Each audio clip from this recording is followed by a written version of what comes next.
매일 물을 산꼭대기에 길어 올리던 동자승. 그 이유가 밝혀진 날 절이 흐르는 눈물로 흘러내렸다. 해가 반월산 산마루에 걸려 금빛 눈을 흘릴 무렵 백탑사의 하루는 가장 낮은 곳에서 시작된다.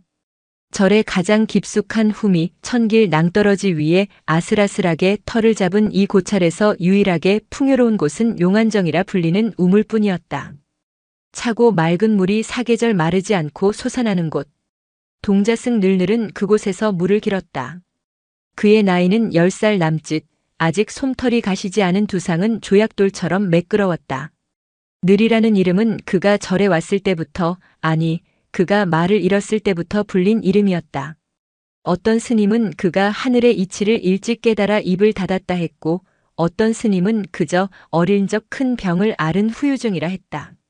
아이는 그저 늘 그 자리에 늘 같은 표정으로 서 있을 뿐이었다.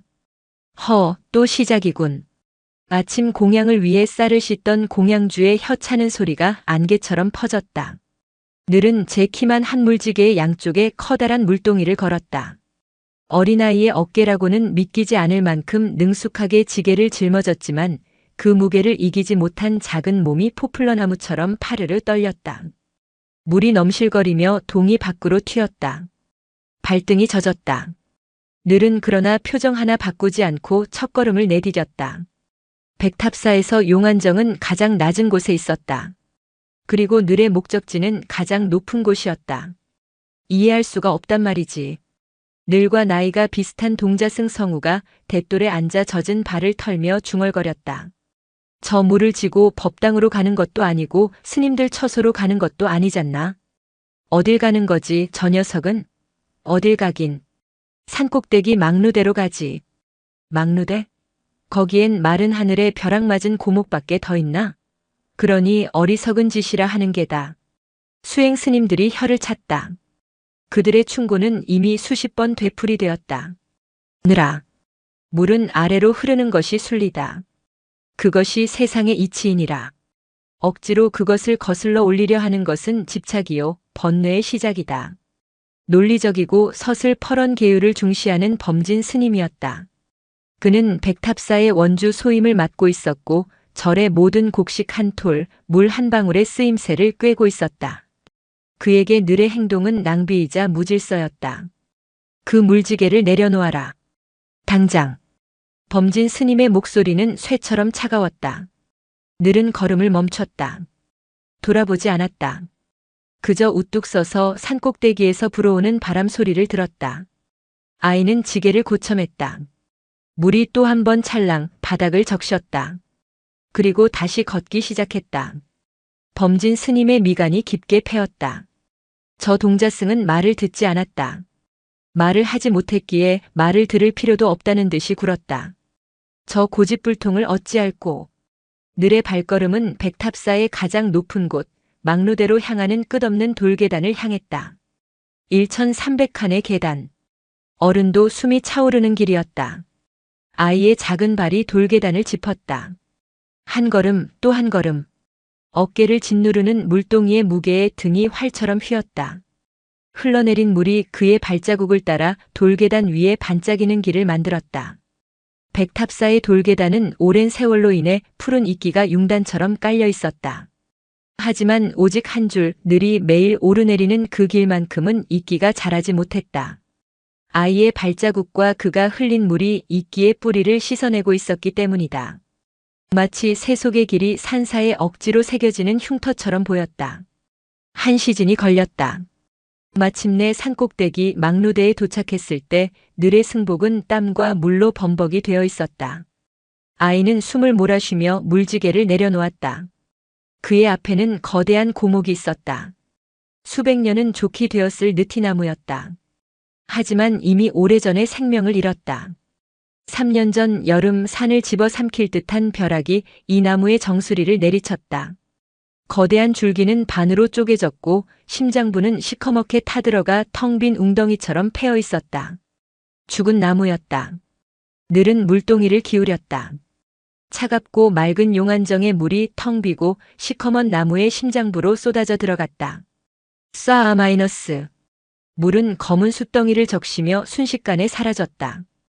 텅 빈 웅덩이는 물을 머금기는커녕 갈라진 틈새로 모조리 흘려보냈다. 물은 말라붙은 나무 뿌리 근처의 마른 흙을 아주 잠깐 적셨다가 이내 흔적도 없이 증발했다. 허공으로 사라지는 물. 늘은 두 번째 물동이까지 남김없이 부었다. 그리고 텅 빈 동이를 다시 짊어졌다. 아이는 쪼개진 나무줄기에 작은 손을 얹었다. 말을 하지 못하는 아이는 그저 가만히 죽은 나무를 바라보았다. 그의 눈동자에는 아무런 감정도 떠오르지 않았다. 다시 계단을 내려오는 길. 범진 스님이 마당을 쓸고 있다가 그를 노려보았다. 늘은 묵묵히 빈 물동이를 용안정 옆에 내려놓고 자신의 처소인 행자실로 향했다. 저 아이, 범진 스님이 빗자루를 세우며 은조렸다. 저 아이는 수행자가 아니라 산을 갉아먹는 벌레다. 그날 밤 행자실에서 성우가 잠든 늘의 어깨를 보았다. 물지개에 쓸려 껍질이 벗겨지고 붉은 피멍이 들어있었다. 성우는 저도 모르게 제 어깨를 만지작거렸다. 바보 같은 녀석. 늘은 꿈쩍도 하지 않고 깊은 잠에 빠져 있었다. 산꼭대기에 죽은 나무처럼 혹은 그 나무 아래 깊은 곳에 스며든 물처럼 고요하게. 여름이 깊어졌다. 반월산의 바위들은 불에 달군 쇠처럼 뜨거워졌다. 백탑사의 수행에도 변화가 생겼다. 해가 너무 뜨거워 낮 시간에 울력이 줄었고 대신 참선 시간이 늘었다. 모두가 법당의 서늘한 마룻바닥을 반겼지만 늘은 예외였다. 오히려 아이의 기행은 더욱 심해졌다. 전에는 아침 저녁으로 한 번씩 오르던 것이 이제는 해가 중천에 뜬 한낮에도 물동이를 졌다. 하루 3번. 어른의 걸음으로도 버거운 그 길을 10살배기 동자승이 오가고 있었다. 저러다 저 아이 죽습니다. 공양주가 범진 스님에게 고했다. 저렇게 땀을 쏟고 물을 허비하니 벌써 용안정 수위가 한 뼘은 줄어든 것 같습니다. 이러다 가뭄이라도 들면 어찌하시렵니까? 범진 스님의 인내심도 바닥을 드러내고 있었다. 그는 늘이 다시 물을 뜨려는 것을 막아섰다. 그만해라, 늘. 늘은 묵묵히 물동이만 바라보았다. 내가 붓는 그 물은 아무 의미도 없다. 막루대 틈새로 새어나가 허공으로 사라질 뿐이다. 죽은 나무는 살아나지 않는다. 그것이 순리다. 범진 스님은 처음으로 언성을 높였다. 그의 목소리가 우물 안에 울려 퍼졌다. 그때였다. 늘이 처음으로 고개를 들었다. 아이의 입이 열렸다. 하지만 소리는 나오지 않았다. 대신 아이는 범진 스님의 눈을 똑바로 바라보며 아주 희미하게 미소를 지었다. 그리고는 자신의 발밑, 젖은 땅을 손가락으로 가리켰다. 범진 스님은 그 뜻을 알 수 없었다. 늘은 다시 물동이에 물을 채웠다. 범진 스님은 그의 어깨를 잡으려다 아이의 눈빛에 걸음을 멈췄다. 그것은 고집이나 반항이 아니었다. 그저 해야 할 일을 하는 자의 무심한 눈빛이었다. 범진 스님은 그 눈빛 앞에서 자신이 아는 모든 이치와 논리가 무력해지는 것을 느꼈다. 저 녀석은 미쳤다. 소문은 빠르게 퍼졌다. 산꼭대기 죽은 나무에 물을 준다더라. 그것도 벼락 맞은 흉물에. 용안정 물이 마르면 우리 모두가 고생인데 저 어린 녀석이 절의 근간을 흔드는구나. 수행 스님들의 수군거림이 늘의 등 뒤에 비수처럼 꽂혔다. 그날 점심 공양 시간. 성우가 짓궂게 입을 열었다. 얘들아, 늘에게 새 법명을 지어주자. 무슨 법명? 물 허비승 어떠냐? 물을 허투루 낭비하는 스님. 대중방에 웃음이 터졌다. 아이들의 장난기 어린 웃음이었지만 그 속에는 자신들과 다른 존재에 대한 명백한 조롱이 섞여 있었다. 물 허비승. 그날부터 아무도 늘을 늘이라 부르지 않았다. 늘은 묵묵히 밥을 먹었다. 소금에 절인 오이지 하나가 그의 밥그릇에 담긴 전부였다. 그는 그 별명을 들었지만 고개 한번 들지 않았다. 그 모습을 지켜보는 이가 또 하나 있었다. 백탑사의 가장 큰 어른 조실 스님인 지명 노승이었다. 그는 백탑사의 살아있는 역사였으나 3년 전 벼락이 치던 그날 이후로 건강이 쇠약해져 법당 출입도 잘하지 않았다. 범진 스님이 참다 못해 조실 스님의 처소를 찾았다. 스님, 저 아이를 어찌해야 합니까? 물 허비승이라 조롱당하면서도 멈추질 않습니다. 절의 규율이 무너지고 있습니다. 아이의 건강도 염려되옵니다. 지명 스님은 앙상한 손으로 모거를 천천히 쓸고 있었다. 그의 눈은 닫힌 듯 열려 있었고 열린 듯 닫혀 있었다. 범진아. 예, 스님. 내가 보기엔 저 아이가 물을 허비하는 것으로 보이느냐? 그렇지 않습니까? 밑 빠진 독에 물 붓기입니다. 죽은 나무에 생명을 불어넣겠다는 망상입니다. 지명 스님은 희미하게 웃었다. 물이 어디로 간다고 생각하느냐?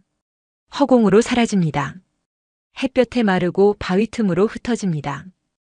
허공이라. 노승은 더 이상 말을 잇지 않았다.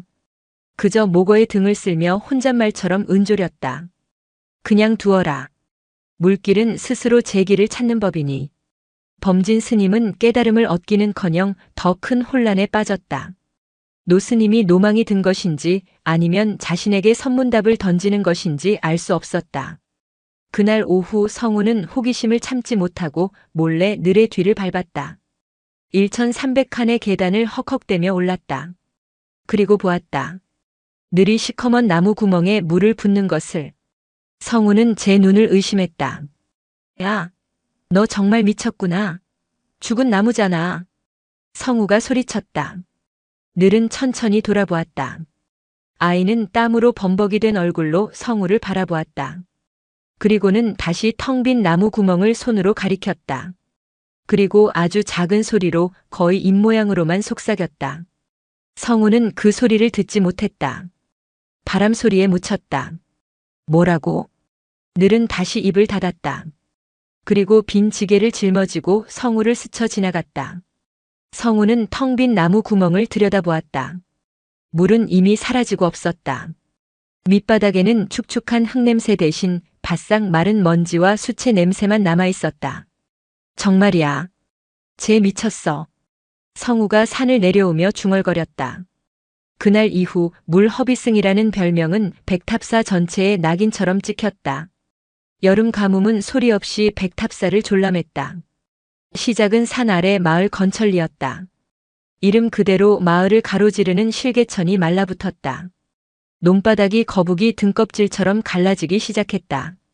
처음 며칠 마을 사람들은 하늘만 원망했다. 하지만 보름이 지나고 마을의 공동 우물마저 바닥을 드러내자 공포가 밀려왔다. 사람들은 마지막 희망을 안고 산을 올랐다. 그들이 기댈 곳은 반월산 백탑사뿐이었다. 스님, 제발 저희 좀 살려주십시오.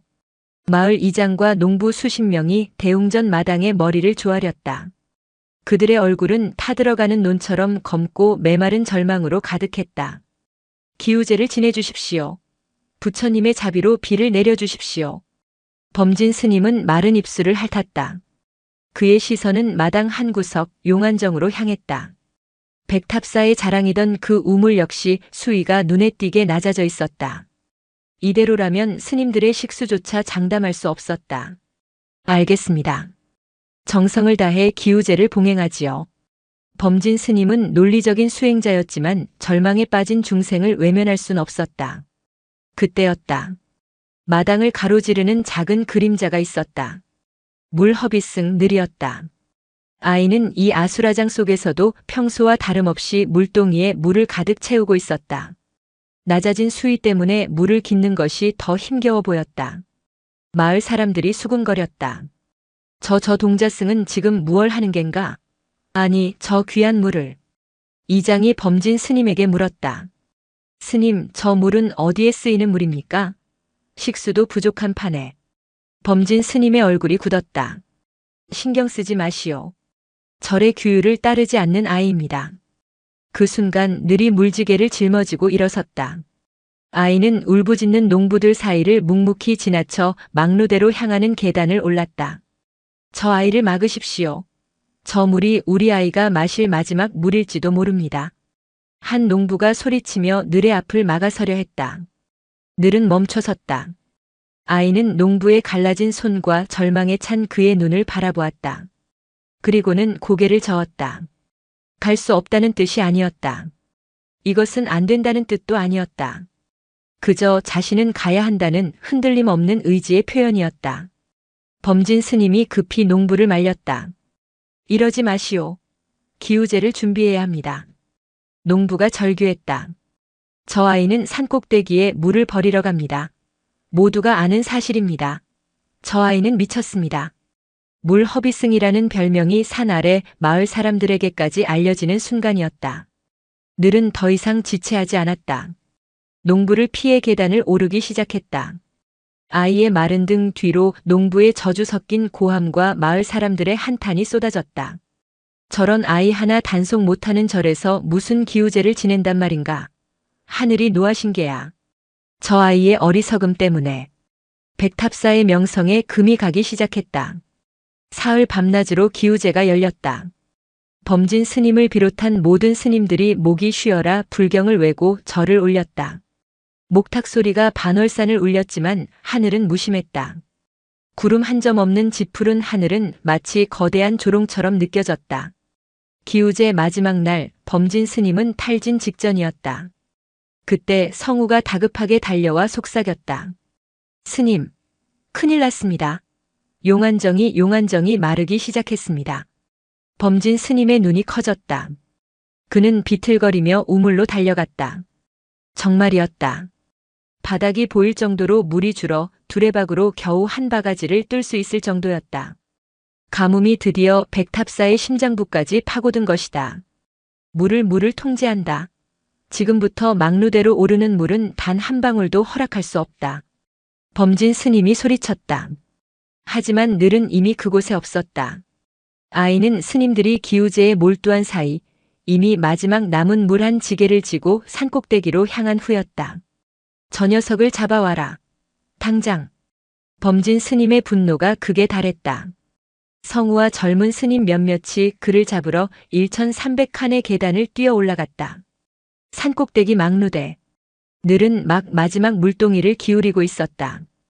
텅 빈 나무 구멍이 물을 개걸스럽게 삼켰다. 멈춰 늘. 성우가 소리쳤다. 늘은 천천히 돌아보았다. 아이의 얼굴은 며칠간 제대로 먹지 못하고 물만 날라서인지 뼈가 드러날 정도로 앙상했다. 너 때문에 용안정이 마르고 있어. 모두가 목말라 죽게 생겼다고. 성우가 울먹이며 소리쳤다. 늘은 텅 빈 물동이를 내려다보았다. 그리고 다시 벼락 맞은 고목을 바라보았다. 아이는 천천히 앙상한 손가락으로 검게 탄 나무의 심장부를 가리켰다. 그리고 지난번처럼 아주 희미하게 입을 열었다.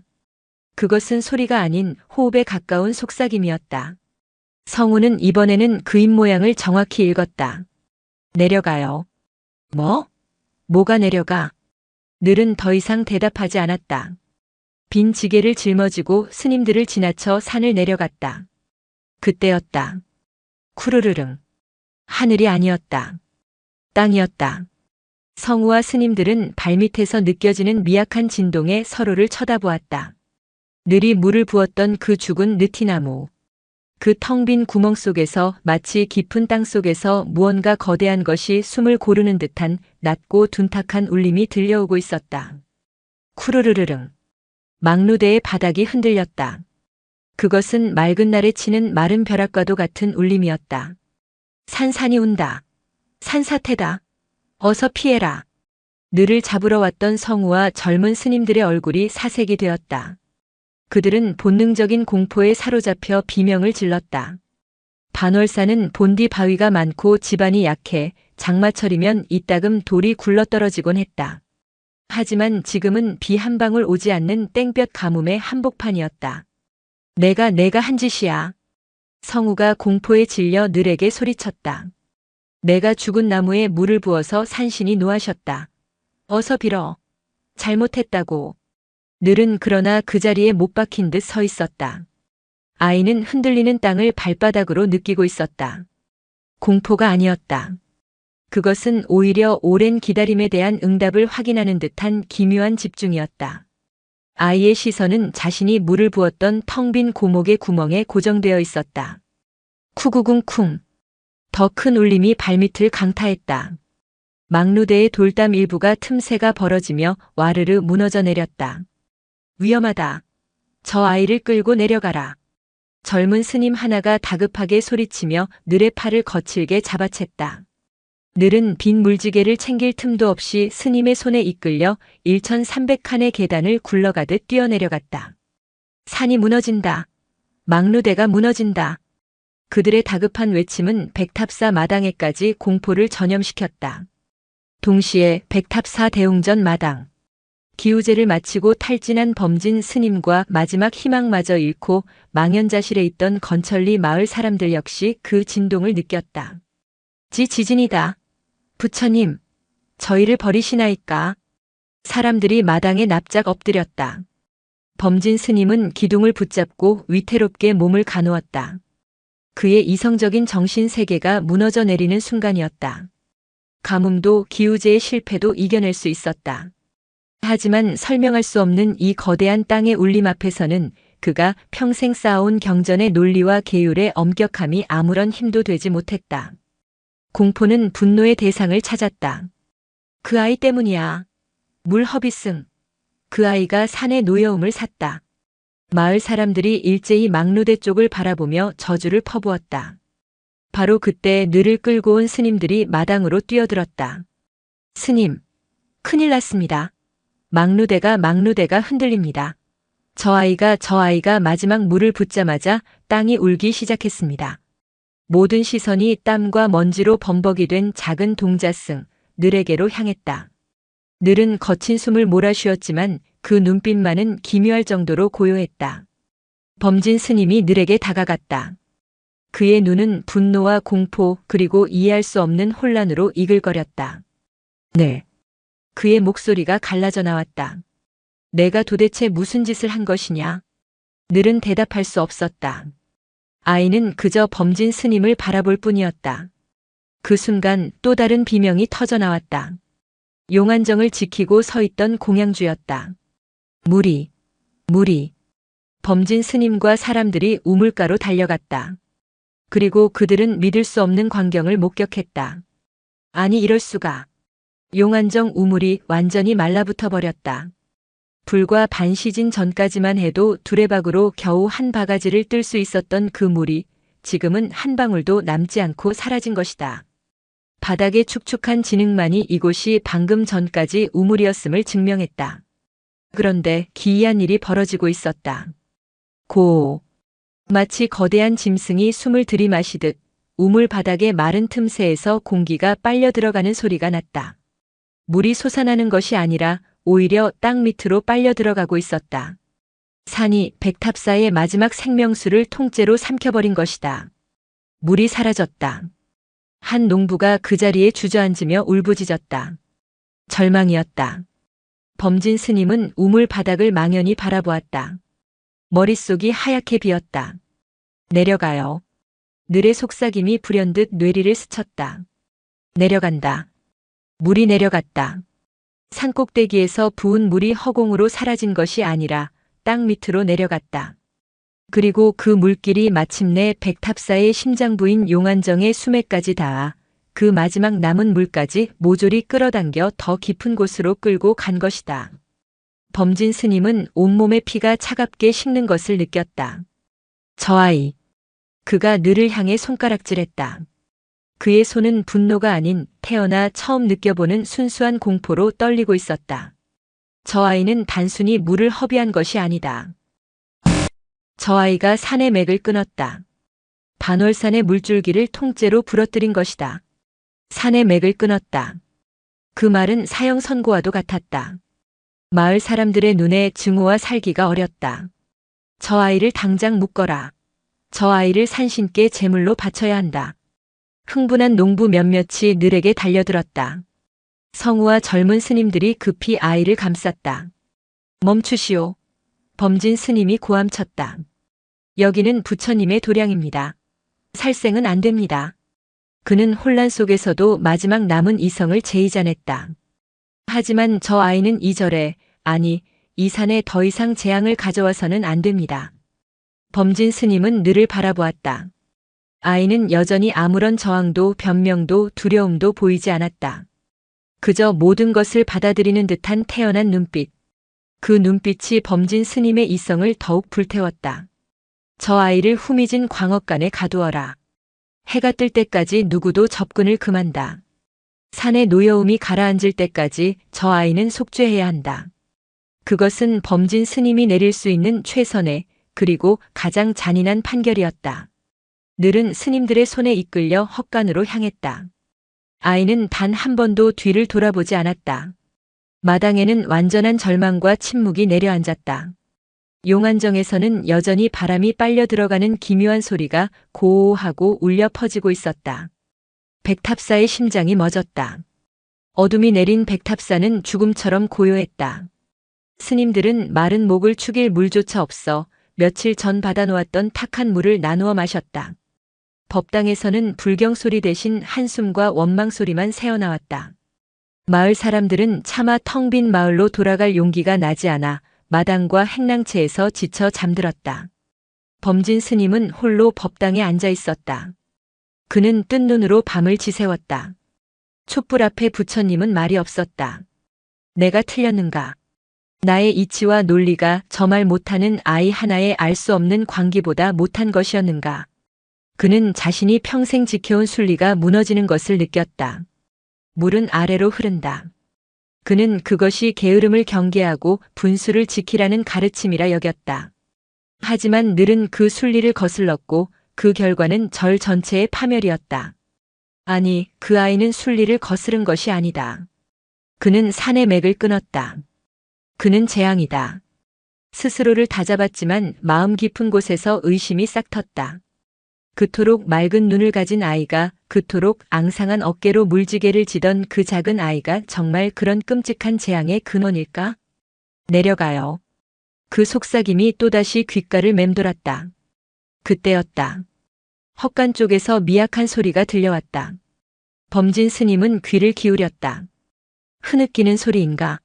아니었다. 그는 법당을 나와 칠흑 같은 어둠을 가로질러 헛간으로 향했다. 문틈으로 새어나오는 촛불도 없었다.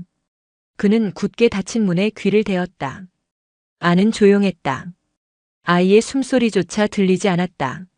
설마. 범진 스님은 덜컥 겁이 났다. 그 작은 아이가 공포와 절망 속에서 스스로 목숨을 끊은 것은 아닐까. 그는 다급하게 빗장을 풀고 문을 열어젖혔다. 늘.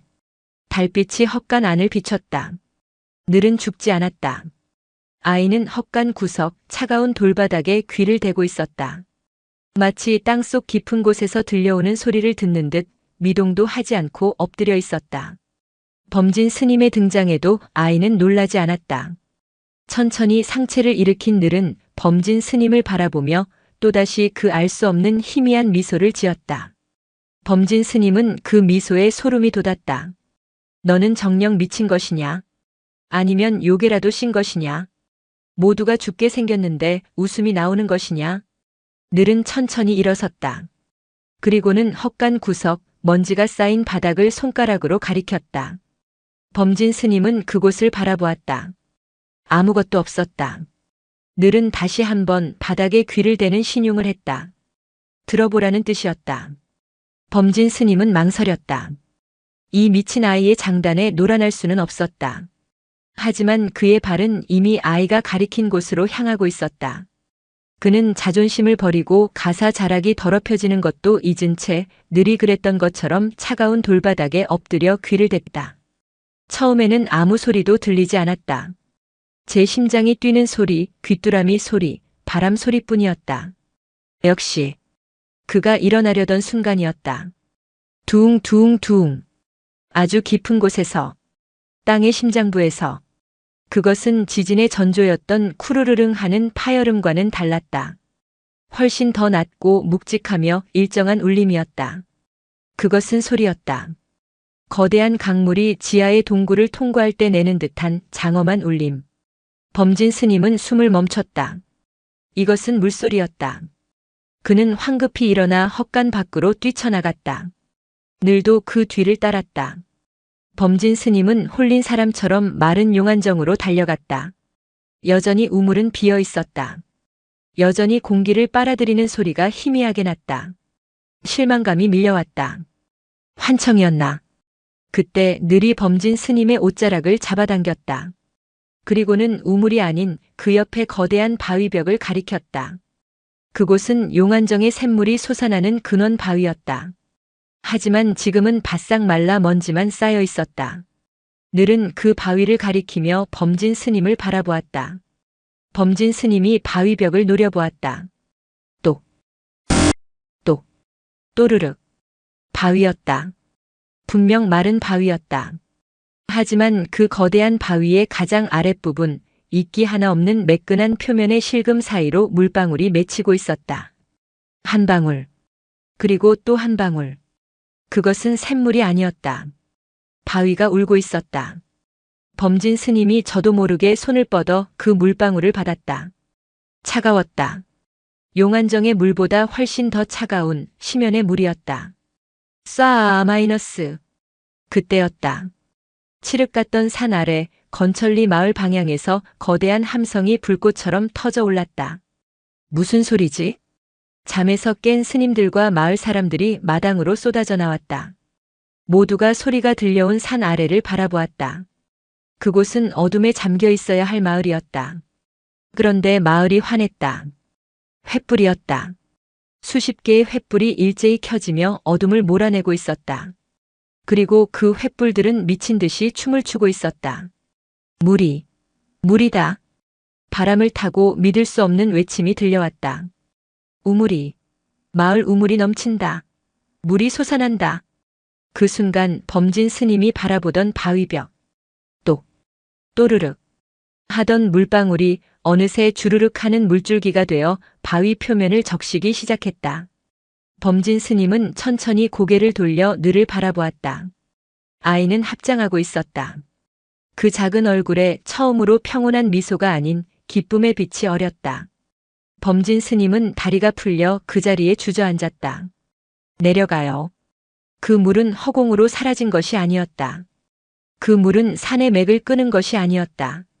그 물은 가장 낮은 곳으로, 가장 목마른 곳으로 마을을 향해 내려가고 있었던 것이다. 새벽이 밝아오기도 전 백탑산은 흥분으로 들끓었다. 물이 솟았습니다. 산 아래 건천리에서 뛰어 올라온 이장의 목소리는 감격으로 갈라져 있었다. 몇 년간 바닥을 보이던 공동 우물에서 글쎄 용천수가 뿜어져 나옵니다. 동네 아이들이 멱을 감을 정도입니다. 믿을 수 없는 소식이었다. 가뭄은 끝나지 않았다. 하늘은 여전히 맑았다. 그런데 땅에서 물이 솟다니. 스님들과 마을 사람들은 너나 할 것 없이 횃불을 들고 산을 내려가기 시작했다. 기적을 제 눈으로 확인하기 위해서였다. 범진 스님은 움직이지 않았다. 그는 여전히 용안정 옆, 이제는 제법 굵은 물줄기를 쏟아내고 있는 바위벽 앞에 서 있었다. 물은 바닥에 고여 작은 웅덩이를 만들고 있었다. 마르기 전에 용안정보다 훨씬 더 차고 세찬 물이었다. 그는 늘을 바라보았다. 아이는 묵묵히 범진 스님의 처분을 기다리고 있었다. 가자, 늘. 우리도 가보아야겠다. 내가 만든 그 길을. 범진 스님은 아이의 손을 잡았다. 앙상하고 차가운 손이었다. 그는 아이의 손을 잡고 인파를 따라 산을 내려가지 않았다. 그는 거꾸로 1300칸의 계단을 다시 오르기 시작했다. 성우와 몇몇 스님들 그리고 호기심을 이기지 못한 마을 사람들이 그 뒤를 따랐다. 모두가 궁금했다.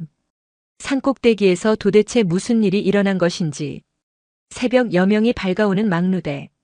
지난밤의 진동으로 무너진 돌담이 위태로웠지만 그 중심에 선 벼락 맞은 고목은 변함없이 서 있었다. 보십시오. 이장이 소리쳤다. 나무는 그대로입니다. 마른 구멍도 그대로입니다. 물은 한 방울도 없습니다. 그의 말대로였다. 늘이 그토록 물을 부었던 나무 구멍은 여전히 바싹 마른 수처럼 검게 타들어가 있었다. 그런데 어째서? 모두가 혼란에 빠졌다. 범진 스님은 늘의 손을 놓고 벼락 맞은 나무 앞으로 다가갔다. 그는 어제 자신이 느꼈던 그 공포의 근원을 마주했다. 우리는 범진 스님이 천천히 입을 열었다. 이 아이가 죽은 나무에 물을 주어 살리려 한다고 생각했습니다. 그것은 순리를 거스르는 망상이라 비웃었습니다. 그는 구멍 안으로 손을 넣어 검은 숯부스러기를 한 줌 쥐었다. 하지만 늘은 나무를 보고 있지 않았습니다. 범진 스님은 쥐고 있던 숯부스러기를 바람에 날려보냈다. 그리고 쪼개진 나무줄기 틈새로 보이는 그보다 더 깊은 어둠, 땅에 갈라진 틈을 가리켰다. 3년 전 이 나무에 벼락이 떨어졌을 때 우리는 나무가 죽은 것만 보았습니다. 하지만 늘은 다른 것을 보았습니다. 범진 스님은 마당에서 주워온 작은 조약돌 하나를 꺼내 그 틈새로 떨어뜨렸다. 토독. 돌이 숯에 부딪히는 소리가 났다. 그리고 잠시 후 탁, 타다닥. 모두의 귀를 의심하게 하는 소리. 아주 깊은 곳에서 돌이 바위에 부딪히는 소리가 희미하게 들려왔다. 이 틈. 범진 스님의 목소리가 떨렸다. 이 틈은 나무 구멍이 아니라 산의 속살까지 이어진 균열이었습니다. 그는 깨달은 발을 쏟아냈다. 반월산은 본디 물을 많이 머금은 산이었습니다. 하지만 3년 전 벼락이 수맥의 한가운데를 내리쳤고 그 충격으로 무너진 흙과 돌이 물길을 틀어막아 버린 것입니다. 그래서 건천리가 마르기 시작했다. 가장 낮은 곳의 물줄기가 먼저 끊겼다. 용안정은 그보다 높은 곳에 따로 고여있던 물주머니였습니다. 그래서 가뭄에도 버틸 수 있었지요. 그렇다면 늘은? 성우가 물었다. 늘은 그 막힌 혀를 뚫고 있었던 것입니다. 범진 스님이 늘을 바라보았다. 매일매일 이 아이가 지고 온 물은 죽은 나무를 적신 것이 아니라 이 균열을 타고 내려가 막혀버린 흙더미를 적시고 녹이고 밀어내고 있었던 것입니다. 사람들은 숨을 죽였다. 어제 이 아이가 마지막 물을 부었을 때 그리고 우리가 땅의 울림을 들었을 때 그것은 산신의 노여움이 아니었습니다. 범진 스님은 그 순간을 회상하며 눈을 감았다. 그것은 마침내 3년간 막혔던 수맥이 터지는 소리였습니다. 물길이 다시 열리는 소리였습니다. 그제야 모든 조각이 맞추어졌다. 수맥이 터지자 그 거대한 물줄기는 가장 먼저 그리고 가장 낮은 곳으로 향했다. 바로 산 아래 건천리 마을이었다. 용안정의 물이 사라진 것은 범진 스님이 말을 이었다. 새로 열린 물길이 너무도 거대하고 비어 있었기에 그나마 남아있던 용안정의 물까지 일순간 빨아들여 그 길을 씻어내고 채웠기 때문입니다. 모든 물은 가장 낮은 곳으로 먼저 흘러가야 했으니까요. 그리고 지금 용안정 옆 바위 틈에서 새로 솟아나는 물은 마침내 거대한 수맥이 제 길을 찾아 안정되면서 넘쳐 흐르기 시작한 진짜 산의 눈물이었다. 모든 시선이 다시 늘에게로 향했다. 경이로움, 부끄러움, 그리고 미안함. 이장이 가장 먼저 무릎을 꿇었다. 아이고 아이고 보살님 저희가 죽을 죄를 지었습니다. 그는 물 허비승이라 조롱하고 제물로 바치자고 외쳤던 자신의 입을 스스로 때렸다. 마을 사람들과 스님들이 성우가 모두가 그 자리에 엎드려 아이에게 절을 올렸다. 범진 스님은 꿇지 않았다. 그는 아이의 앞에 마주 섰다. 늘아. 마지막으로 하나만 묻겠다. 너는 어찌 이 모든 것을 알았느냐? 어찌하여 3년간 멈추지 않았느냐? 그것은 모두의 질문이었다. 10살배기 동자승이 이 산의 거대한 지질학적 비밀을 어찌 알았단 말인가? 늘은 엎드린 사람들 사이를 지나 막루대의 가장자리 천길 낭떠러지 앞으로 걸어갔다. 아이는 해가 떠오르는 산 아래 건천리 마을을 바라보았다. 그리고는 천천히 자신의 귀를 가리켰다. 그리고 자신의 입을 가리켰다. 마지막으로 자신의 심장을 두드렸다. 아이의 입이 열렸다. 이번에는 바람 소리에 묻히지 않았다. 아주 작지만 3년 만에 터져나오는 맑은 목소리였다. 들렸습니다. 모두가 숨을 멈췄다. 아이가 말을 했다. 3년 전 벼락치던 날 저는 여기서 비를 피하고 있었습니다. 나무가 쪼개지고 땅이 울었습니다. 그때 들었습니다. 늘의 눈에서 눈물이 흘렀다. 물이 살려달라고 길이 막혀 답답하다고 우는 소리를 들었습니다. 아이의 귀는 세상의 소리에 닫힌 대신 땅의 소리에 열려 있었다. 말을 할 수 없는 아이는 말을 할 수 없는 산의 고통을 들었던 것이다. 그래서 물을 가져다 주었습니다. 답답한 속을 뚫어주려고 매일매일. 물은 아래로 흘러가야 하니까요. 늘은 활짝 웃었다. 그것은 3년간의 고독한 약속을 마침내 지켜낸 자의 순수한 기쁨이었다. 해는 반월산 마루에 완전히 떠올랐다. 1300칸의 돌계단이 햇빛을 받아 눈부시게 빛났다. 늘이 매일 물을 흘려 이끼가 씻겨나갔던 그 길이 이제는 마치 하늘로 향하는 순례의 길처럼 성스럽게 보였다. 막루대에 섰던 사람들은 오랫동안 말을 잃었다. 3년간의 기행, 물 허비승이라는 조롱, 산의 맥을 끊었다는 저주. 그 모든 것이 한순간에 뒤집혔다. 10살배기 말을 잃었던 작은 동자승 하나가 산을 살리고 마을을 구원했다. 가장 먼저 정신을 차린 것은 범진 스님이었다. 그는 평생을 이치와 규율 속에서 살아왔다. 그에게 세상은 명확한 인과의 연속이었다. 물은 아래로 흘러야 했고 죽은 나무는 살아날 수 없었다. 그 질서가 무너지는 것을 그는 혼돈이라 부르며 경계했다. 하지만 지금 그는 자신이 보지 못했던 더 거대한 질서를 목도하고 있었다. 늘이 들었던 것은 산의 비명이 아니었다. 그것은 그저 제기를 잃고 헤매는 물의 신음이었다. 아이는 그 신음에 3년간 응답했다. 그것은 광기가 아니라 세상의 근원적인 소리를 듣는 가장 맑은 이치였다. 범진 스님의 논리는 부서졌다. 그리고 그 폐허 위에서 새로운 알미 싹 텄다. 내가 본 것은 껍데기뿐이었다. 나는 이끼가 낀 계단을 보았고 아이는 이끼 아래 숨은 돌의 마음을 보았다. 나는 허공으로 사라지는 물을 보았고 아이는 땅 속으로 스미는 길을 보았다. 그의 뺨으로 뜨거운 것이 흘렀다. 부끄러움의 눈물이었다. 그는 천천히 방금 전까지 자신이 재앙이라 불렀던 그 작은 아이를 향해 몸을 돌렸다. 늘은 3년 만에 뱉어낸 그 한마디가 소진되었는지 가쁜 숨을 몰아쉬고 있었다. 하지만 그 맑은 눈은 여전히 산 아래 물이 솟아난 건천리를 향해 있었다. 범진 스님은 아이의 앞에 섰다. 그리고 그는 백탑사의 그 어떤 어른도 그 어떤 법도도 하지 못했던 일을 했다. 그는 자신의 가장 높은 법계와 연륜을 버리고 동자승 늘을 향해 깊이 허리를 숙였다.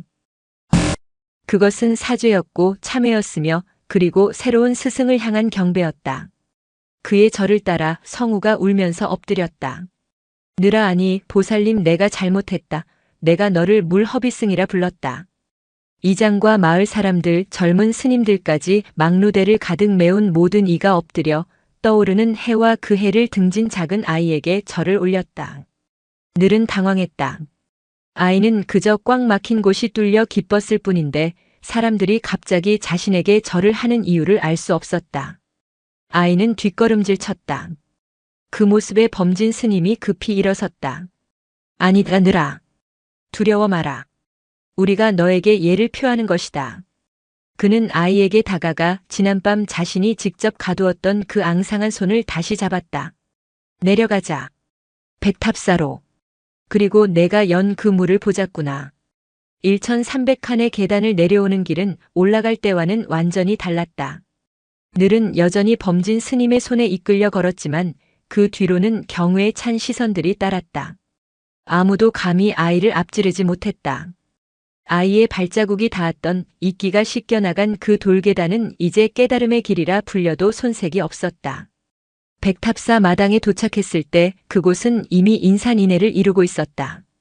건천리 마을에서 물이 솟았다는 소식, 그리고 그 기적이 백탑사의 한 동자승으로부터 비롯되었다는 소문이 새벽 안개보다 더 빠르게 퍼져나간 것이다.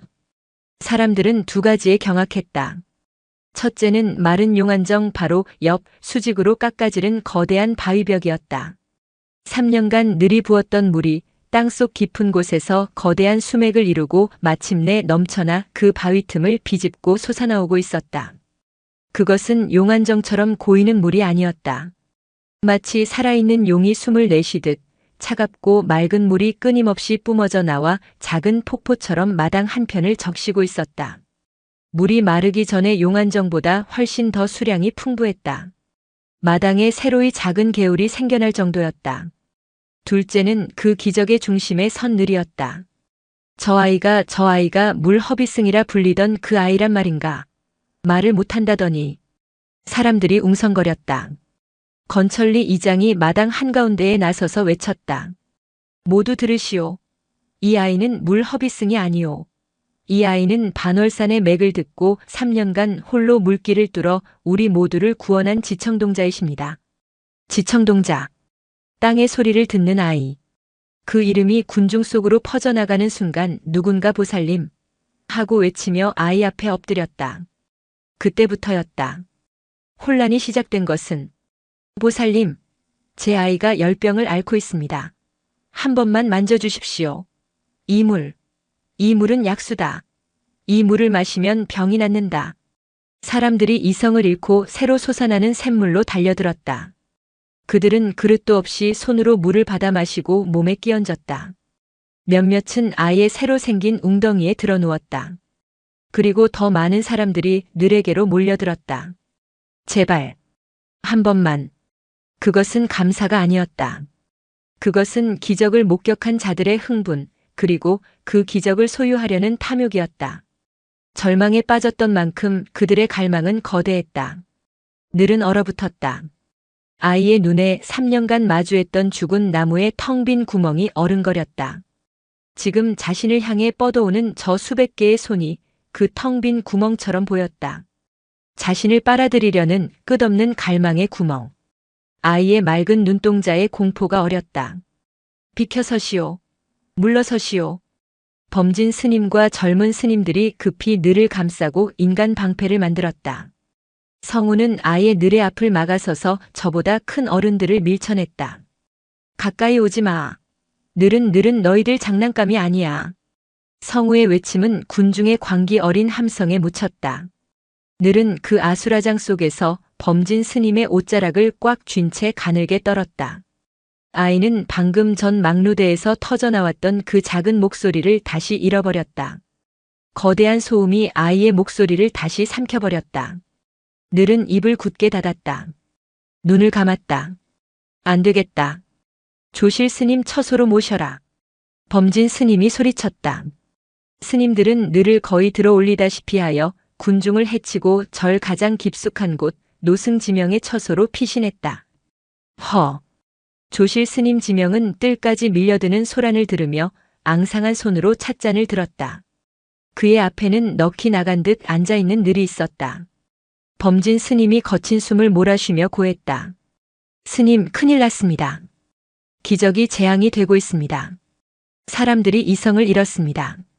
지명 스님은 묵묵히 차를 따랐다. 그리고 그 찻잔을 늘에게 내밀었다. 마셔라 아이야. 목이 마를 게다. 늘은 떨리는 손으로 찻잔을 받아들었다. 따뜻한 온기가 손바닥을 타고 전해지자 아이의 떨림이 조금 멎었다. 범진아. 예, 스님. 내가 그토록 지키고자 했던 규율이 왜 필요한지 알겠느냐? 그것은. 범진 스님은 대답하지 못했다. 규율은 지명 스님이 밖의 소란을 턱짓으로 가리키며 말했다. 저렇듯 들끓는 중생의 마음을 다스리기 위해 있는 것이다. 또한 그는 늘을 바라보았다. 저 아이처럼 깨끗한 그릇이 세상의 더러운 욕망에 깨지지 않도록 지키기 위해 있는 것이다. 범진 스님은 큰 종으로 머리를 맞은 듯한 충격을 받았다. 자신은 규율을 아이의 어리석음을 벌하고 바로잡는 채찍으로만 사용했다. 하지만 노스님은 규율이 아이를 지키는 방패가 되어야 한다고 말했다. 스님 어찌해야 합니까? 저 아이가 다시 입을 닫았습니다. 그것이 저 아이가 자신을 지키는 길이기 때문이다. 지명 스님은 천천히 일어섰다. 가자. 저 물에 이름을 지어주어야겠다. 지명 스님이 3년 만에 처음으로 법당 앞마당의 모습을 드러냈다. 노 스님의 등장은 그 자체로 권위가 있었다. 군중이 잠시 조용해졌다. 지명 스님은 새로이 솟아나는 거대한 샘물 앞에 섰다. 그는 맑은 물을 한 모금 마셨다. 이 물은 노승의 마른 목소리가 마당을 울렸다. 한 아이의 순정한 마음이 3년간 쉬지 않고 흘러내려 마침내 닿은 곳이다. 그는 모두를 둘러보며 말했다. 이 물은 병을 고치는 약수가 아니다. 이 물은 소원을 들어주는 신물도 아니다. 이 물은 늘 그 자리에 있었으나 우리가 보지 못했던 물이다. 이 물은 늘 낮은 곳으로 흐르고자 했으나 길을 잃었던 물이다. 이 물은 한 아이가 늘 포기하지 않았기에 돌아온 물이다. 오늘부터 이 샘의 이름은 늘샘늘이라 부를 것이다. 늘샘. 언제나 그 자리에 있는 셈. 이 물을 마시는 자는 지명 스님이 말을 이었다.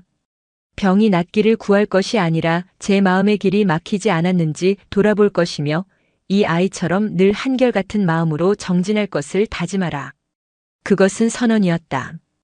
기적을 구하러 온 이들에게 깨달음을 구하라는 역설이었다. 군중은 잠잠해졌다. 그들은 늘샘의 물을 마셨다. 하지만 이제는 그 물에서 병 고침이 아닌 3년간 물지개를 졌던 작은 동자승의 땀 냄새를 맡으려 애썼다. 그날 밤 백탑사는 문을 걸어 잠갔다.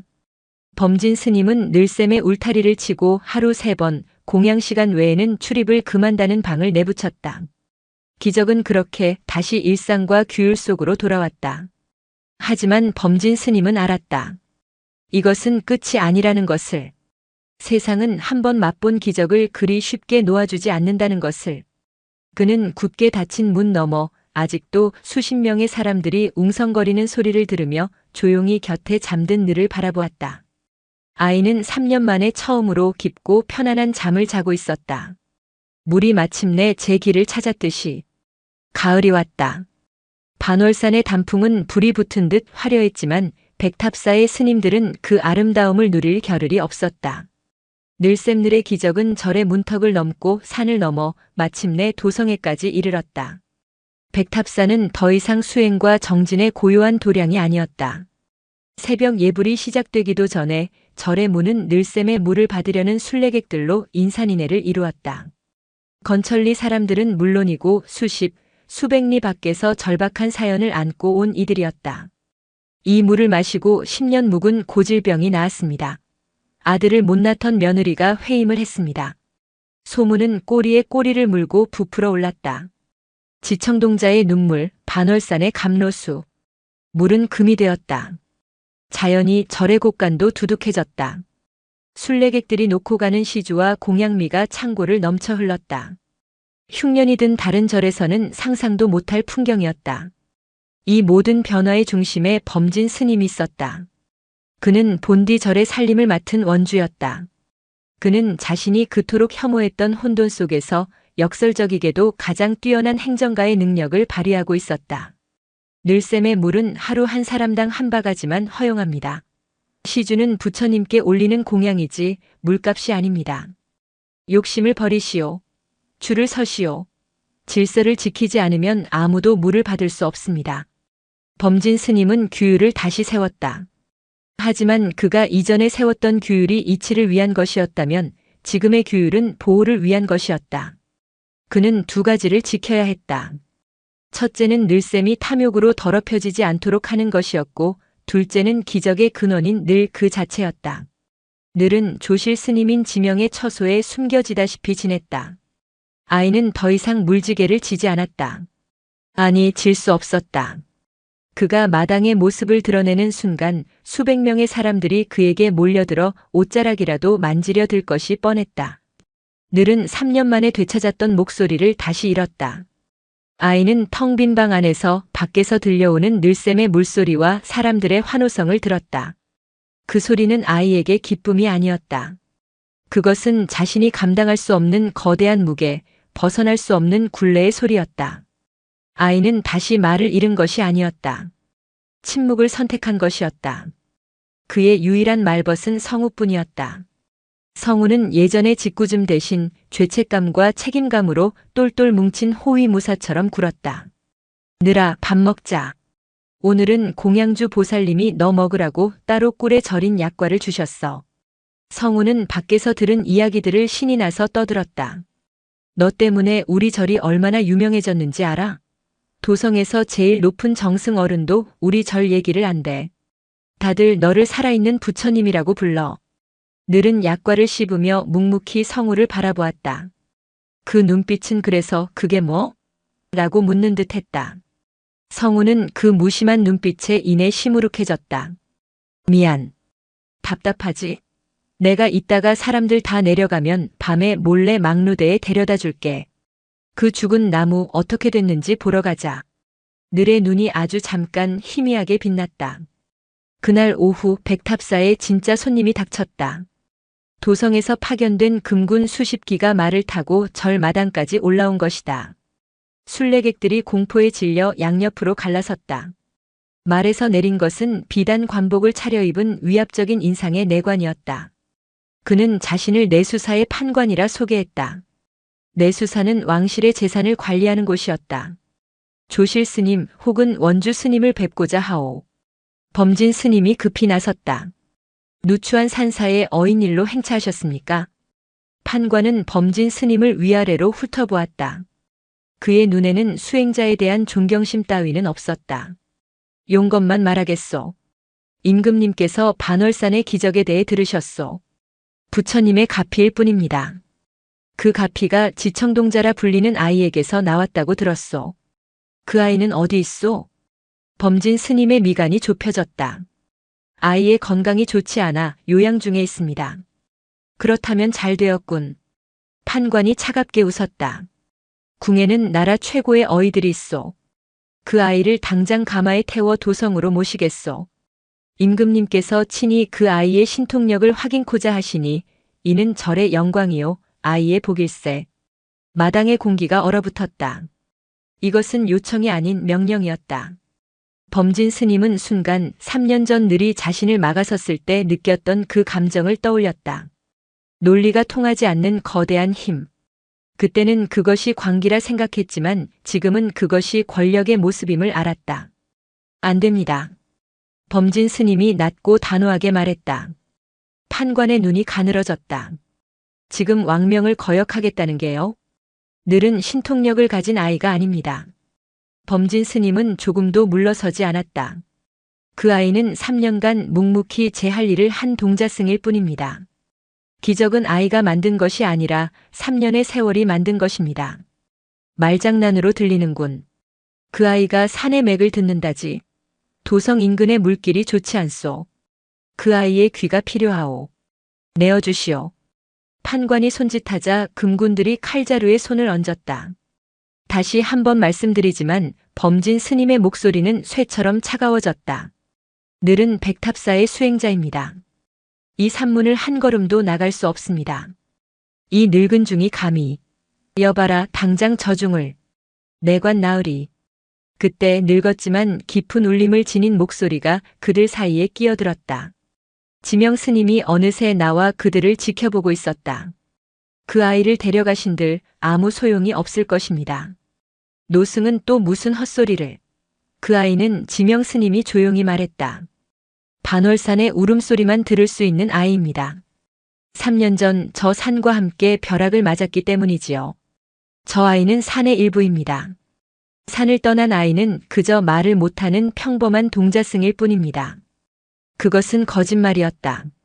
하지만 그 거짓말에는 사람을 압도하는 힘이 있었다. 판관은 지명 스님의 깊은 눈을 바라보았다. 그 눈은 너희가 아이를 데려가도 원하는 것을 얻지 못할 것이라는 확신으로 차 있었다. 판관은 잠시 망설였다. 신통력이 산에 묶여 있다면 빈 껍데기만 데려가 왕을 기만한 죄를 물을 수도 있었다. 좋소. 판관이 마침내 한 발 물러섰다. 아이를 데려가는 대신 이 절은 임금님의 안위를 위해 매일 정성껏 기도를 올려야 할 것이오. 그리고 그는 늘샘을 턱짓했다. 이 기적의 물은 정기적으로 궁에 상납해야 할 것이야. 이는 왕명이오. 범진 스님이 무언가 말하려 했지만 지명 스님이 고개를 끄덕였다. 그리하겠습니다. 부처님의 자비가 궁에 닿기를 바라지요. 판관은 불만스러운 표정으로 돌아섰다. 금군들이 요란하게 말을 몰아 산을 내려갔다. 소동이 끝나자 범진 스님이 지명 스님에게 물었다. 스님 어찌 그런 방편을. 범진아. 지명 스님이 그를 불렀다. 거짓은 죄다.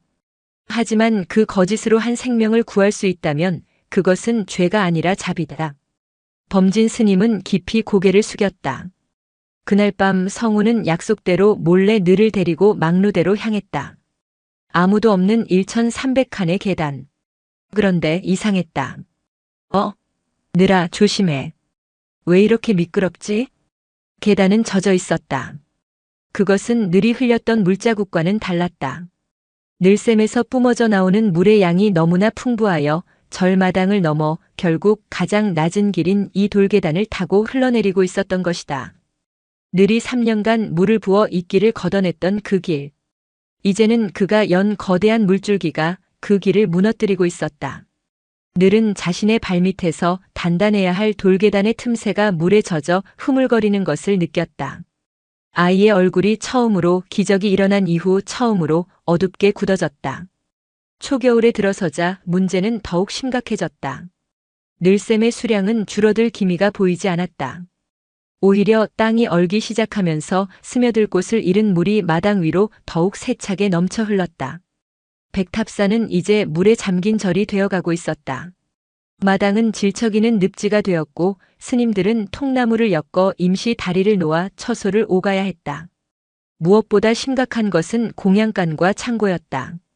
마당보다 지대가 낮은 그곳들의 벽은 늘샘에서 흘러나온 물을 머금고 축축하게 젖어들기 시작했다. 벽에는 검푸른 곰팡이가 피어났고 순례객들이 시주한 공양미 자루들은 바닥에서 올라오는 습기를 이기지 못해 썩어갔다. 이럴 수가. 가뭄으로 굶주릴 때는 언제고 이제는 물이 넘쳐 쌀이 썩어나가는구나. 스님들의 탄식이 깊어졌다. 기적은 축복의 얼굴을 하고 왔지만 그 이면에는 이렇듯 가혹한 그림자가 도사리고 있었다. 범진 스님은 또다시 문제 해결에 나섰다. 물길을 내야 합니다. 늘샘에서 넘치는 물이 절 마당을 거치지 않고 곧바로 산 아래로 빠져나갈 수 있도록 수로를 파야 합니다. 그의 계획은 논리적이었다. 늘샘에서부터 절의 담장을 넘어 천길 낭떠러지로 물을 바로 쏟아버리는 거대한 배수로를 만드는 것이었다. 모두 울력에 동참하시오. 어서 땅을 파야 합니다. 범진 스님이 스님들과 절에 머물던 건천리 장정들을 독려했다. 얼어붙은 땅을 파는 것은 고역이었다. 곡괭이가 부딪힐 때마다 불꽃이 튀었다. 성우도 땀을 뻘뻘 흘리며 흙을 파냈다. 젠장 젠장. 물 하나 구했다고 이렇게 힘들어질 줄이야. 늘은 좋겠다. 저 안에서 편히 쉬고. 그는 자기도 모르게 투덜거렸다.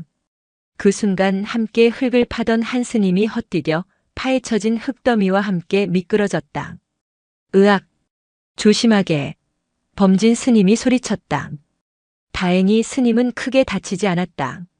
하지만 그가 미끄러진 곳의 흙은 단단한 동토가 아니라 질척이는 진흙이었다. 범진 스님이 다가가 흙을 만져보았다. 차가운 물기가 손에 묻어났다. 이럴 수가. 땅이 이미 물을 감당하지 못하고 있었다. 늘샘에서 뿜어져 나오는 물이 땅 위로만 흐른 것이 아니라 지표면 아래로도 스며들어 집안 전체를 약화시키고 있었던 것이다. 산이 썩고 있다. 범진 스님은 등골이 오싹해지는 것을 느꼈다. 그는 문득 1300칸의 계단을 떠올렸다. 지난밤 성우가 늘을 데리고 다녀온 후 계단이 강이 되었다고 보고했던 것이 생각났다. 그는 울력을 잠시 중단시키고 계단 쪽으로 달려갔다. 광경은 처참했다. 계단은 더 이상 길이 아니었다. 그것은 거친 급류가 흐르는 작은 협곡이 되어 있었다. 물살이 너무 세서 몇몇 돌계단은 이미 유실되어 패어나갔고 길 양옆의 흙들이 씻겨 내려가 나무 뿌리들이 흉측하게 드러나 있었다. 늘이 3년간 한 걸음 한 걸음 다져놓았던 그 길. 그가 흘린 물방울이 이끼를 걷어냈던 그 길이 이제는 그가 해방시킨 거대한 물줄기에 의해 통째로 지워지고 있었다. 범진 스님은 깨달았다. 자신이 파고 있는 이 수로는 임시 방편일 뿐 근본적인 해결책이 될 수 없다는 것을. 이대로 가다간 겨울이 지나고 얼었던 땅이 녹는 해빙기가 오면 산사태. 그의 입에서 절망적인 단어가 흘러나왔다. 우리는 가뭄에서 마을을 구했을지 모르나 이대로라면 백탑사가 통째로 산사태에 휩쓸려 천길 낭떠러지 아래로 사라지게 될 것이다. 기적의 대가는 절의 존립 그 자체였다. 그 시각 늘은 조실 스님의 처소에 있지 않았다. 아이는 모두가 울력에 나간 틈을 타 몰래 방을 빠져나왔다. 그리고는 그가 3년간 매일 아침을 시작했던 곳, 하지만 지금은 모두의 기억 속에서 잊힌 곳으로 향했다. 완전히 말라버린 용안정이었다. 우물은 을씨년스러웠다. 물이 빨려 들어간 이후 그곳은 음습하고 기분 나쁜 바람 소리만 나는 폐허가 되어 있었다. 늘은 그 마른 우물 앞에 쭈그리고 앉았다. 그리고는 3년 전 자신이 산의 울음을 들었던 것처럼 마른 우물 바닥의 틈새에 귀를 가져다 댔다. 모두가 늘샘의 웅장한 물소리에 취해 있을 때 늘은 이 죽어버린 우물의 소리를 듣고 있었다. 아무 소리도 들리지 않았다. 깊은 심연의 침묵. 늘은 고개를 들었다. 그리고 이번에는 늘샘 쪽을 바라보았다. 아이는 그 샘물을 보지 않고도 그 소리를 듣고 있었다. 쿠르르르 쏴아. 그것은 더 이상 물이 흐르는 소리가 아니었다. 그것은 무언가 터져나오는 소리였다. 늘은 일어섰다. 아이의 작은 얼굴이 심각하게 굳어졌다. 그는 공양간으로 달려갔다. 그리고 그곳에서 한쪽 구석에 먼지가 쌓인 채 버려져 있던 자신의 낡은 물지개와 물동이 2개를 찾아냈다. 어깨에 닿는 나무 지게의 감촉이 익숙했다. 범진 스님은 망연자실한 채 계단을 타고 쏟아져 내리는 물줄기를 바라보고 있었다. 어찌해야 하는가? 이 물을 어찌해야 하는가? 저 아이가 연 기적을 내 손으로 다시 막아야 한단 말인가? 그는 수로 공사를 중단시키고 무거운 발걸음으로 조실 스님의 처소를 향했다. 이 재앙을, 이 기적의 역설을 노스님께 고해야 했다. 스님, 스님. 그가 지명 스님의 방문을 다급하게 열었을 때 방은 비어 있었다. 늘아, 늘은 어디 있느냐? 성우가 방 안을 둘러보았다. 없습니다. 스님, 늘이 사라졌습니다. 불길한 예감이 범진 스님의 머리를 스쳤다. 찾아라. 절 안을 모두 뒤져라. 스님들이 흩어졌다. 그때 공양주가 마당을 가로지르며 소리쳤다. 스님, 저기, 저 아이가.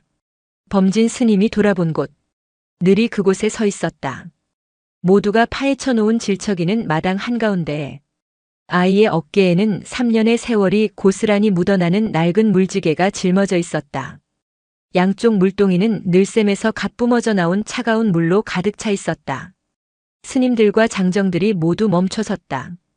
늘은 그들의 시선을 받으며 묵묵히 그러나 망설임 없이 걸음을 옮겼다. 그의 목적지는 막루대가 아니었다. 아이는 절의 문을 지나 1300칸의 계단을 내려가기 시작했다.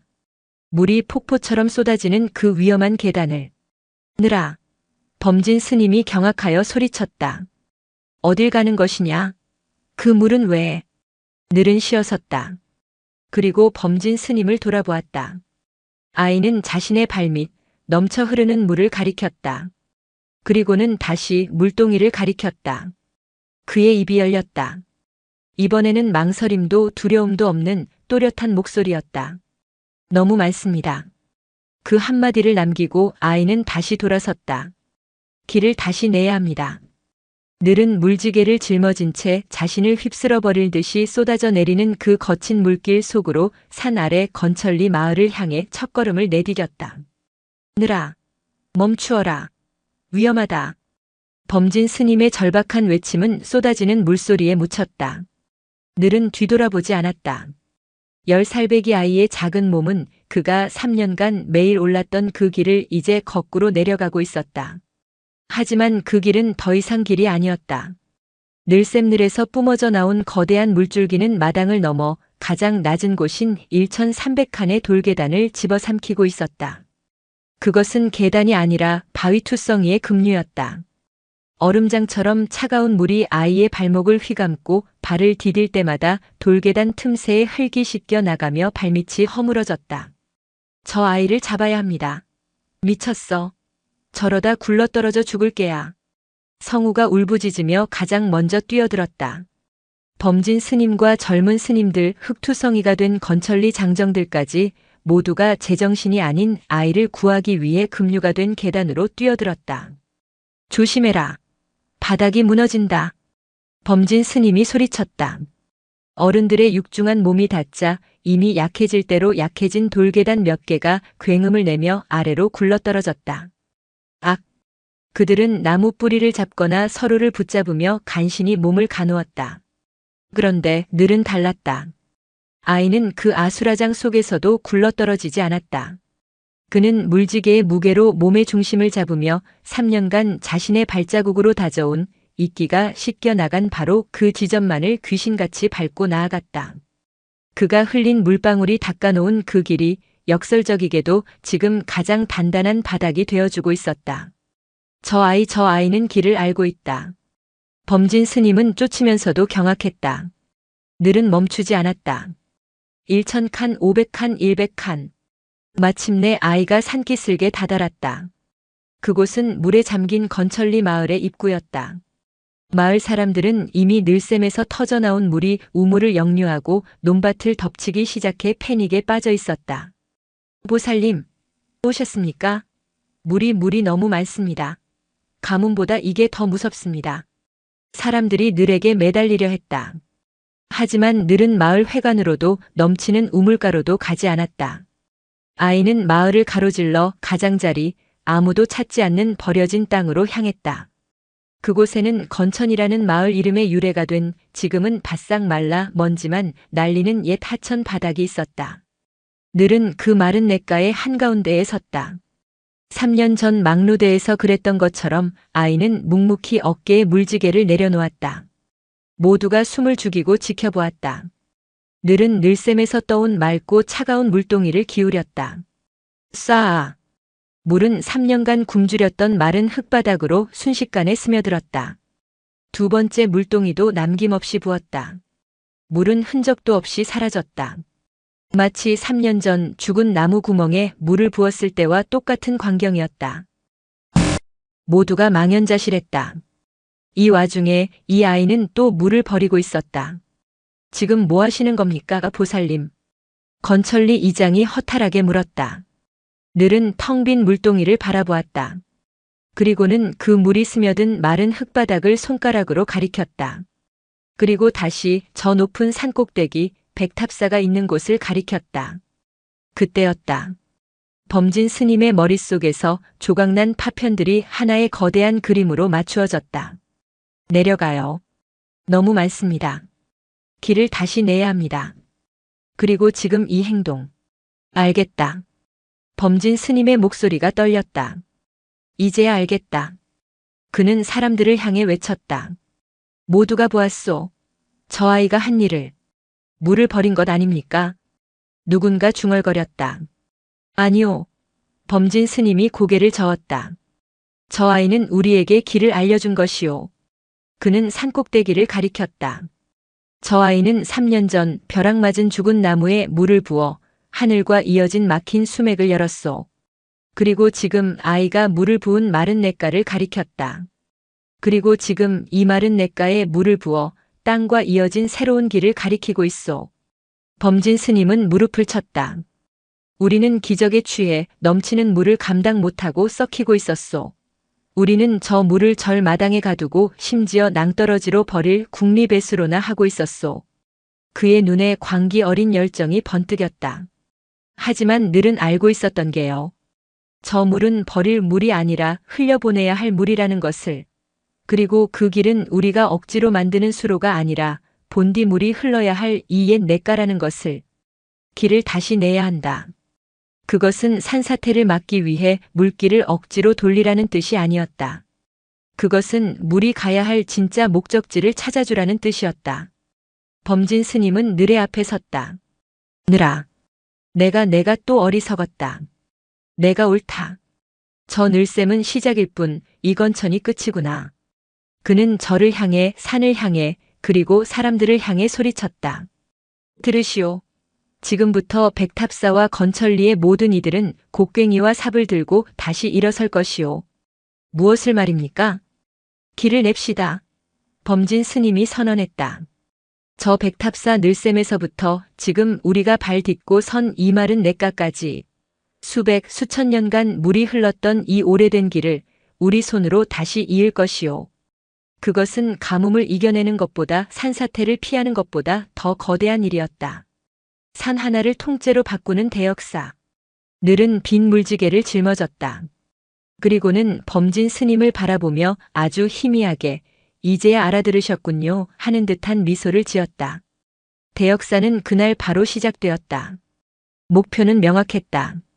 백탑사 마당을 늪지로 만들고 1300칸의 계단을 무너뜨리는 늘샘의 물줄기를 산기슭에 마른 냇가로 곧장 이어붙이는 것. 그것은 말처럼 쉬운 일이 아니었다. 절 마당에서 냇가까지는 좋기 오리가 넘는 험한 산비탈이었다. 얼어붙은 땅, 수천 년간 뿌리를 내린 나무들, 앞을 가로막는 거대한 바위들. 그 모든 것을 뚫고 수로를 내야 했다. 이것은 미친 짓이야. 차라리 절을 버리고 떠나는 것이 낫지 않겠소? 울력 첫날 스님들과 마을 사람들 사이에서 불만이 터져나왔다. 가뭄에 지치고 홍수에 시달린 그들에게 끝이 보이지 않는 노동은 절망과도 같았다. 이 모든 게 저 아이 때문이야. 기적이라더니 저주를 몰고 온 게다. 원망의 화살은 또다시 늘에게로 향했다. 그때 범진 스님이 앞으로 나섰다. 그는 묵묵히 승복 소매를 걷어붙였다. 그리고는 행자실에서 가장 무거운 쇠스랑 삼지창처럼 생긴 농기구를 집어들었다. 그는 논리와 경전을 말하던 학승이었다. 한 번도 흙을 만져본 적 없는 곱고 흰 손이었다. 쾅! 범진 스님이 얼어붙은 땅에 쇠스랑을 내리찍었다. 땅은 꿈쩍도 하지 않았다. 쇠스랑이 튕겨나오며 그의 손바닥이 찢어져 피가 흘렀다. 모두가 숨을 죽였다. 범진 스님은 아랑곳하지 않고 피 묻은 쇠스랑을 다시 고쳐 잡았다. 나는, 그가 숨을 헐떡이며 말했다. 나는 평생을 순리라는 말 뒤에 숨어 살았다. 물은 아래로 흐른다는 그 당연한 이치조차 나는 중생의 게으름을 꾸짖는 말로만 사용했다. 쾅! 다시 쇠스랑을 내리찍었다. 하지만 저 아이는, 그는 턱짓으로 늘을 가리켰다. 저 아이는 3년간 그 순리를 거스르는 몸짓으로 막힌 길을 뚫었다. 나는 아래로 흐르는 물의 이치를 말했으나 저 아이는 아래로 내려가기 위해 위로 물을 날랐다. 쾅! 쿵! 그의 쇠스랑질은 서툴렀지만 멈추지 않았다. 이제 나는 안다. 순리란 입으로 따르는 것이 아니라 발로 만드는 것이다. 길이 없으면 길을 내는 것이고 물이 넘치면 물을 다스리는 것이다. 그것이 우리가 받은 기적의 무게다. 그는 찢어진 손으로 얼어붙은 흙 한 줌을 판에 던졌다. 불만 있거든 떠나라. 하지만 나는 여기서 죽겠다. 내가 평생 외면했던 이 땅의 이치를 이 쇠스랑 끝으로 깨닫다 죽겠다. 그것은 백탑사 원주의 명령이 아닌 한 인간의 처절한 참회였다. 그 모습에 건천리 이장이 침을 뱉고 삽을 집어들었다. 젠장, 스님네도 저러는데 우리가 빠질 수 없지. 팝시다. 저 물길이 우리 논밭 살리는 길이다. 성우가 곡괭이를 들었다. 젊은 스님들이, 마을 장정들이 모두가 묵묵히 연장을 들었다. 그리고 늘 아이는 그 아수라장 한가운데에 있지 않았다. 그는 자신이 열었던 늘샘으로 갔다. 늘은 더 이상 지청동자도 살아있는 부처도 아니었다. 그는 다시 3년 전에 그 동자승으로 돌아갔다. 아이는 낡은 물지개에 물동이를 걸었다. 하지만 물을 채우지 않았다. 대신 공양간에서 펄펄 끓는 따뜻한 숭늉 누룽지 끓인 물을 채웠다. 그리고는 땀 흘려 일하는 사람들 사이를 오갔다. 스님 목 축이세요. 아저씨 이거 드세요. 3년 만에 되찾은 아이의 목소리는 이제 산의 울음소리를 전하는 신비한 목소리가 아니었다. 그것은 꽁꽁 언 손을 녹이고 마른 목을 적시는 평범하고도 따뜻한 소년의 목소리였다. 사람들은 그 숭늉을 받아 마셨다. 그 숭늉 한 그릇에 물 허비승이라 조롱했던 죄책감과 저주라 원망했던 부끄러움이 모두 녹아내렸다.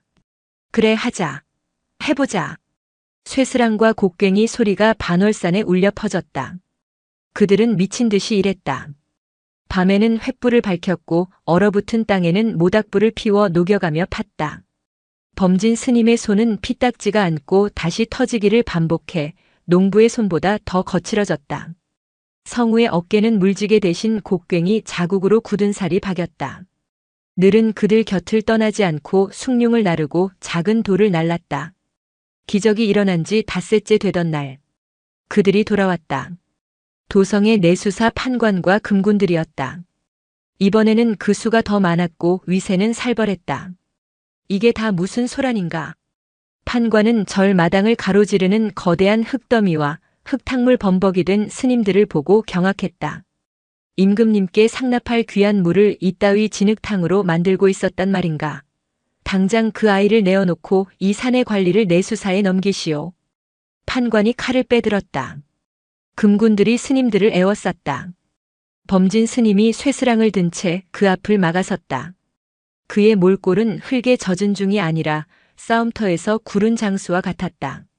나으리. 범진이 으르렁거렸다. 이 산은 왕의 것도 내 수사의 것도 아니오. 뭐라. 저 미친 중이. 이 산은 부처님의 도량이자 우리 중생들의 살터요. 그리고 이 물은. 범진 스님이 늘샘을 가리켰다. 이 물은 저 아이의 3년 눈물이자 우리 모두의 닷새 피땀이요. 그 누구도 이 물을 빼앗아갈 수 없소. 천한 것들이 감히 왕명해. 여봐라, 저것들을 모조리 베어버.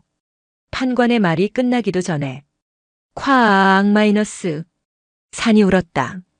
이번에는 땅속에서 들려오는 신비한 울림이 아니었다. 그것은 1300칸의 계단이 있던 방향. 그들이 위태롭다고 여겼던 바로 그 절벽 쪽에서 터져나온 거대한 파열음이었다. 산사태다. 누군가 절규했다. 쿠르르르릉 쾅. 백탑사 SA 전체가 배처럼 흔들렸다. 모두의 시선이 소리가 난 곳 1300칸의 돌계단이 있던 절벽으로 향했다. 그들이 우려했던 최악의 사태가 벌어지고 있었다. 늘샘늘의 물줄기를 감당하지 못한 계단길이 마침내 그 무게를 이기지 못하고 통째로 무너져 내리기 시작한 것이다. 거대한 바위와 수백 년 묵은 나무들이 흙탕물과 뒤엉켜 천길 낭떠러지 아래로 쏟아져 내렸다. 그것은 단순한 산사태가 아니었다. 백탑사의 일부가 떨어져 나가고 있었다. 법당 기둥이 흔들립니다.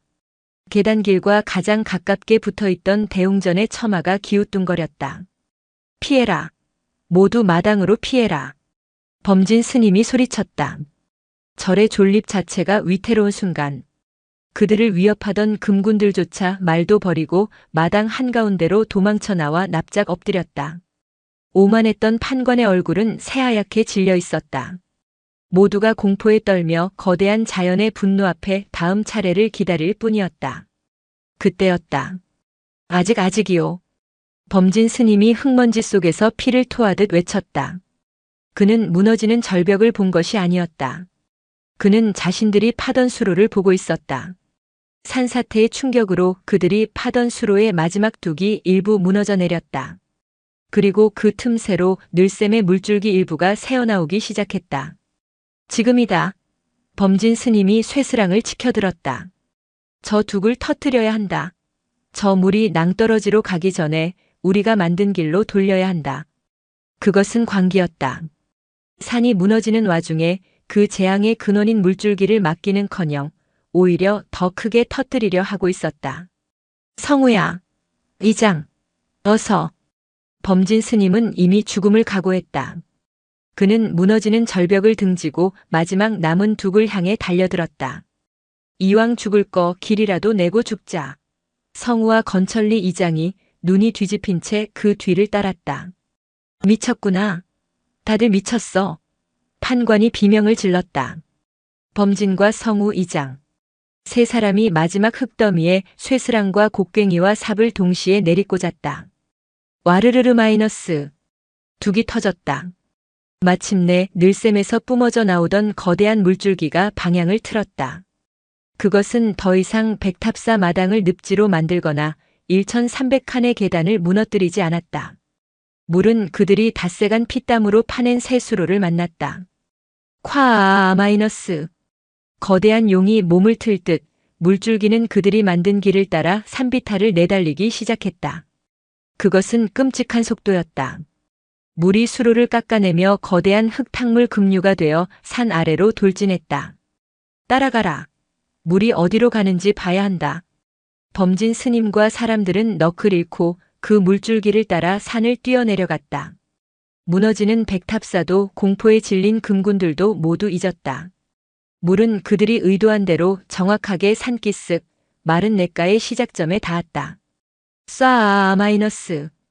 거대한 흙탕물이 3년간 먼지만 쌓여있던 냇바닥을 강타했다. 모두가 숨을 죽였다. 저 물이 저기서 넘치면 건천리 마을은 통째로 사라질 것이다. 처음 몇 분간 물은 그저 진흙탕을 만들며 사방으로 흩어지는 듯 했다. 실패인가? 범진 스님이 무릎을 꿇으려던 순간 쏴! 소리가 바뀌었다. 사방으로 흩어지던 물줄기들이 냇가의 가장 깊은 골을 찾아 하나로 모이기 시작했다. 그것은 더 이상 쏟아지는 소리가 아니었다. 그것은 흘러가는 소리였다. 수백, 수천 년간 물이 흘렀던 그 오래된 길. 땅이 그 물길을 기억하고 있었다. 흙탕물은 점차 맑은 물을 앞으로 밀어내며 냇가를 채우기 시작했다. 그것은 재앙이 아니었다. 그것은 강의 부활이었다. 먼지 나던 냇가에 물이 흐르기 시작하자 메말랐던 공기 중에 물비린내가 퍼져나갔다. 와! 건천리 마을 사람들이 가뭄이 끝났을 때보다 더 큰 함성을 터뜨렸다. 그때 느리 마을 사람들 사이를 뚫고 나왔다. 아이는 마을의 중심, 물이 넘쳐 흐르던 공동 우물로 달려갔다. 모두가 그 우물을 보았다. 넘쳐 흐르던 물이 멈춰 있었다. 늘샘의 압력이 새 물길로 빠져나가자 우물은 더 이상 역류하지 않았다. 하지만 마르지도 않았다.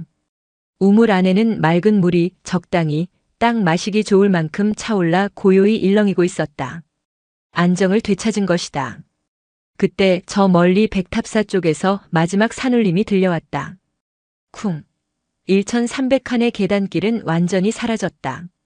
범진 스님은 사라진 길과 새로 흐르는 강물을 번갈아 보았다. 그는 깨달았다. 산이 스스로를 구했다는 것을. 산은 낡고 무너져 내리던 1300칸의 길을 버렸다. 그리고 그 재앙을 이용해 인간들로 하여금 새로운 길을 만들게 했다. 그 모든 것의 시작과 끝에 늘이 있었다. 판관이 어느새 산을 내려와 이 모든 광경을 멍하니 지켜보고 있었다. 그는 흐르는 강물을 보았고 환호하는 마을 사람들을 보았고 그리고 흑투성이의 스님들을 보았다. 그는 칼을 칼집에 도로 꽂았다. 기록관에게 구하겠소. 그가 쉰 목소리로 말했다. 반월산 백탑사에서 가뭄을 이겨낸 것이 아니라 스님들과 백성들이 힘을 합쳐 산을 다스리고 세강을 열었다고 말이오. 그는 더 이상 늘을 찾지 않았다. 그는 흙먼지 투성이의 범진 스님에게 관료가 아닌 인간으로서 깊이 허리를 숙였다. 수고하셨소, 스님. 판관과 금군들이 조용히 돌아갔다. 마을에는 축제가 벌어졌다. 하지만 스님들은 다시 산을 올랐다. 무너진 절을 재건해야 했다. 범진 스님이 흑투성이의 늘을 번쩍 안아들었다. 이제 계단이 사라져 더 험한 비탈길을 올라야 했다. 늘아. 범진이 웃었다. 이제 내가 물을 지고 오를 일은 없겠다만 우리에겐 더 큰 일이 남았다. 저 법당을 다시 세워야지. 늘은 범진 스님의 어깨에 기대어 자신이 연 새로운 강물이 햇빛에 반짝이며 흘러가는 것을 바라보았다. 아이는 조용히 그러나 모두가 들을 수 있게 말했다. 물은 흘러야 할 곳으로 흐릅니다. 저는 그냥 스님들과 함께 그 길을 쓸었을 뿐입니다. 그날 이후 건천리 마을 사람들은 그 냇가를 늘천늘이라 불렀다. 언제나 늘 마르지 않고 흐르는 은혜의 강이라는 뜻이었다. 겨울은 혹독했다. 백탑사의 절반은 문자 그대로 무너져 내렸다.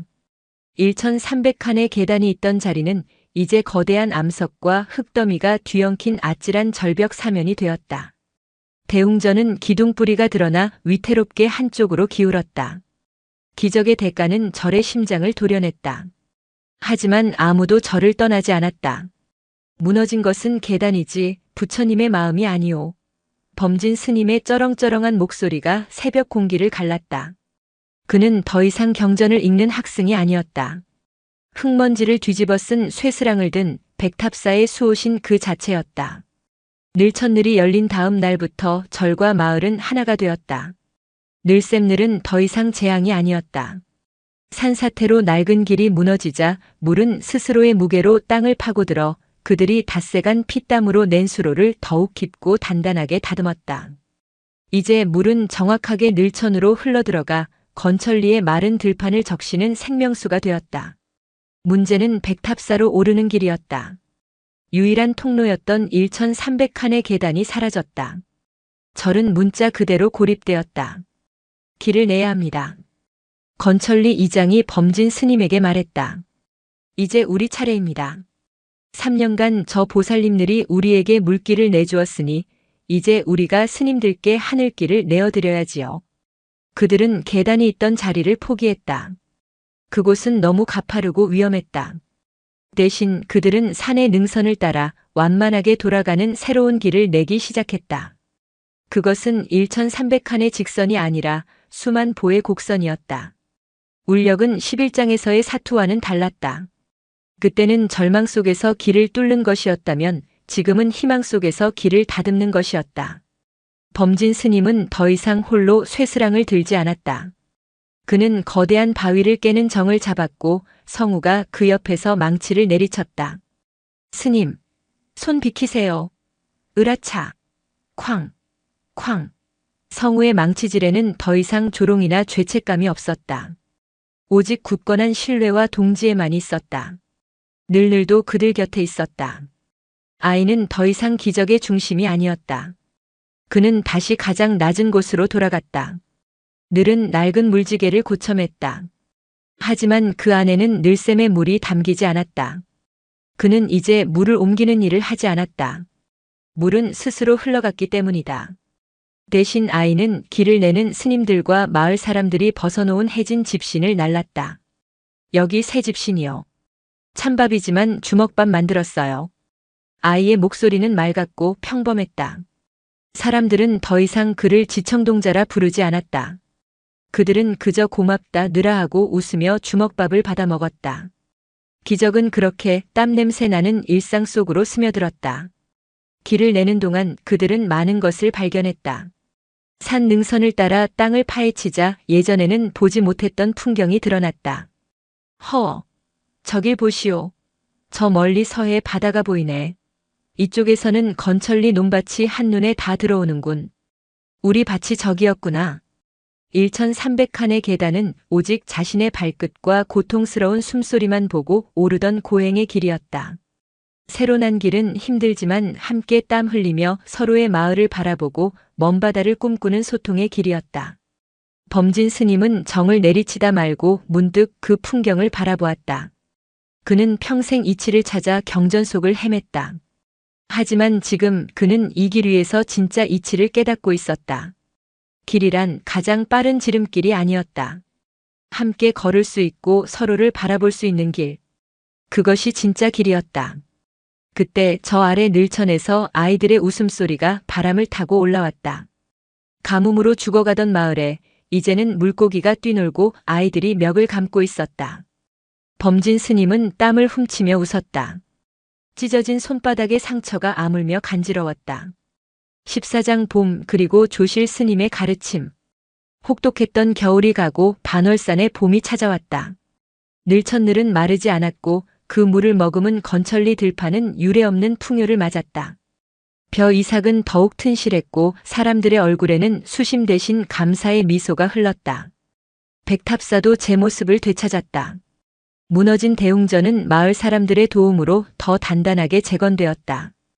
그리고 마침내 산허리를 감아 도는 새로운 길이 열렸다. 길은 계단보다 2배는 길었지만 그만큼 완만했다. 사람들은 더 이상 숨을 헐떡이며 절에 오르지 않았다. 그들은 늘천이 만든 풍경을 감상하며 도란도란 이야기꽃을 피우며 산을 올랐다. 무엇보다 큰 변화는 그 길로 수레가 다닐 수 있게 되었다는 것이다. 예전에는 스님들이 모든 곡식과 땔감을 지게로 저 날라야 했지만 이제는 건천리 마을의 소달구지가 절마당까지 올라왔다. 백탑사는 더 이상 고립된 섬이 아니었다. 세상과 연결된 살아있는 도량이 되었다. 늘샘늘은 여전히 힘차게 솟아났지만 이제는 누구도 그 물을 기적이라 부르며 탐하지 않았다. 그 물은 그저 백탑사와 건천리가 함께 마시고 쓰는 공동의 것이 되었다. 범진 스님이 세운 규율은 이제 필요가 없었다. 사람들이 스스로 질서를 만들었기 때문이다. 모든 것이 제자리를 찾은 듯한 완연한 봄날이었다.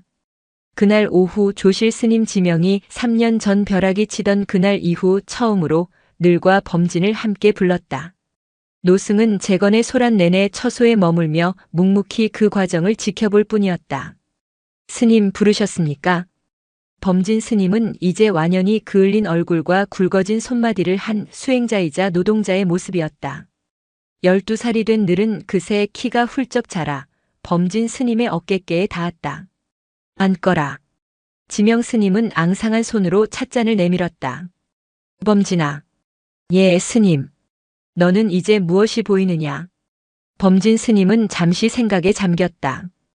길이 보입니다, 스님. 예전에는 보이지 않던 사람과 사람 사이의 길이 보입니다. 지명 스님은 희미하게 웃었다. 늘아. 예, 스님. 늘이 맑은 목소리로 대답했다. 너는 이제 무엇이 들리느냐? 늘은 귀를 기울였다. 웃음소리가 들립니다. 예전에는 들리지 않던 물 마시는 아이의 웃음소리가 들립니다. 노승은 고개를 끄덕였다. 이제야 너희는 볼 것을 보고 들을 것을 듣는구나.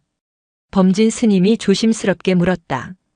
스님, 저는 아직도 한 가지 의문이 풀리지 않았습니다. 스님께서는 어찌하여 3년이나 저 아이의 어리석음을 묵인하셨습니까? 이 모든 것을 예견하셨던 것입니까? 그것은 범진이 재건 내내 품고 있던 가장 큰 질문이었다. 지명 스님은 찻잔을 내려놓고 창밖, 지금은 사라진 1300칸의 계단이 있던 허공을 바라보았다. 예견한 것이 아니다. 나는 그저 기다렸을 뿐이다. 범진아, 3년 전 그 벼락이 치던 날, 너는 법당에서 경전을 보았고 늘은 막루대에서 비를 피했다. 그리고 나는 이 방에서 땅의 맥을 짚고 있었다. 노승의 눈이 형형하게 빛났다. 벼락은 나무만 쪼갠 것이 아니다. 그것은 수천 년간 이 반월산의 지층을 짓누르고 있던 거대한 반석 하나를 깨뜨렸다. 이것은 아무도 몰랐던 이야기였다. 그 반석은 무엇이었습니까? 그것은 용안정을 지탱하던 두긴 동시에 그보다 더 깊은 곳에 잠들어 있던 진짜 강을 가두던 뚜껑이었다. 범진과 늘의 눈이 커졌다. 우리가 수백 년간 마셔온 용안정은 그저 그 뚜껑 위에 고인 빗물에 불과했다. 진짜 물은 수천 년간 땅속 가장 깊은 곳에서 흐르지 못하고 잠들어 있었지. 그렇다면 벼락은? 그렇다. 지명 스님이 말을 이었다. 벼락은 뚜껑을 깨뜨렸다.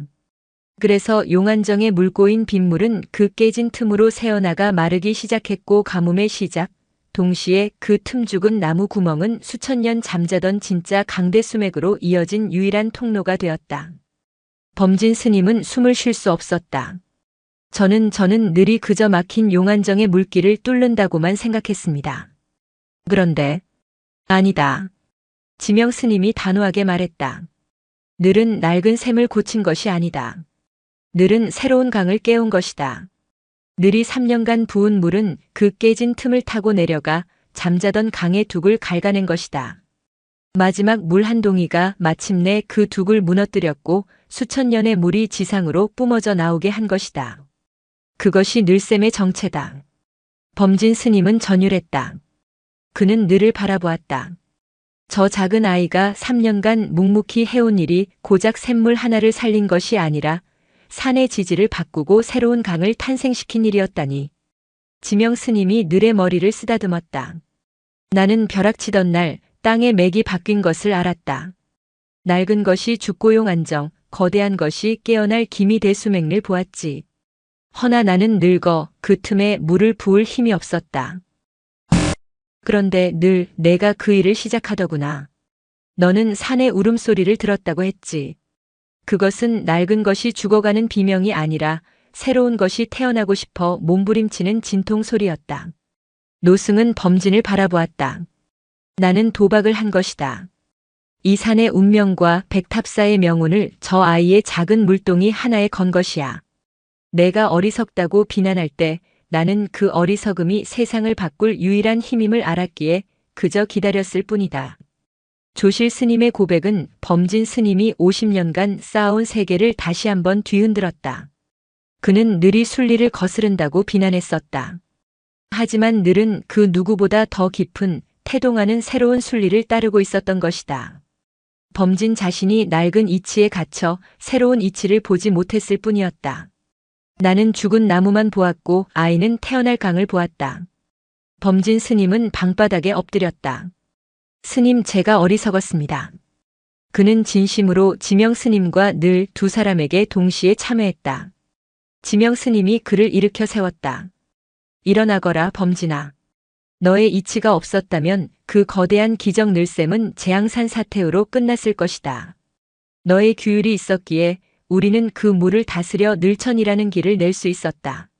노승은 늘의 손과 범진의 손을 맞잡게 했다. 보아라. 이것이 새로운 순리다. 늘의 마음은 수천 년 잠자던 땅속의 가능성 대수맥을 보았다. 범진, 너의 마음은 넘쳐 흐르는 현실 늘샘을 다스릴 질서를 세웠다. 하나는 길을 열었고 하나는 길을 다듬었다. 물은 아래로 흐른다.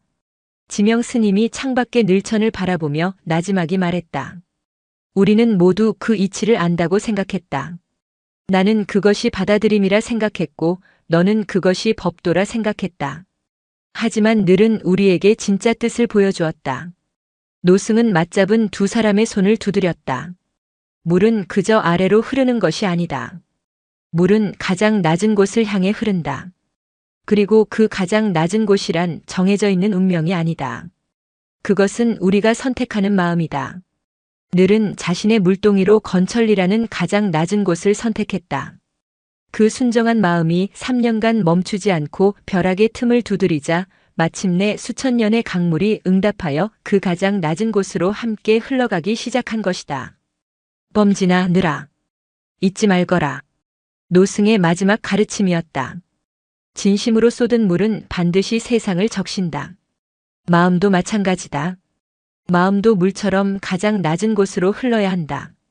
하지만 그저 현실에 안주하며 썩어가는 웅덩이가 되어서는 안 된다.